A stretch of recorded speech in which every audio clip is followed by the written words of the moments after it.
ચાણસ્મા મામલતદાર તથા નગરપાલિકા તાલુકા પંચાયત તંત્રએ પાણી ભરાયેલા વિસ્તારોમાં મુલાકાત લીધી હતી।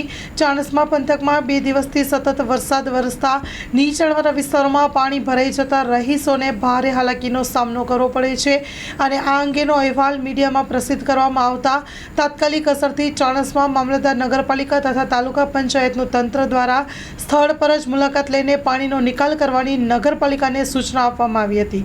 Story report by V K. ડભાણી।